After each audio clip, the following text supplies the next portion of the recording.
Dito, tingin. Yung ilaw ha. Layo kayo ha, kasi baka magkakasunog kayo ha. Meron ako yun.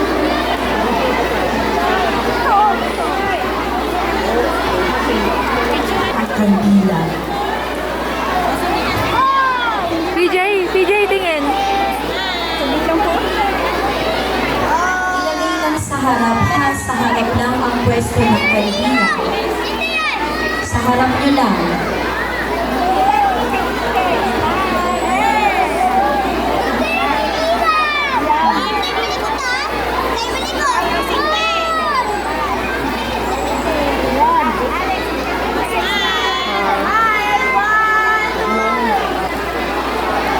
Siguraduhin po na lahat ng kandila. Pakialalaman po, huwag malikot.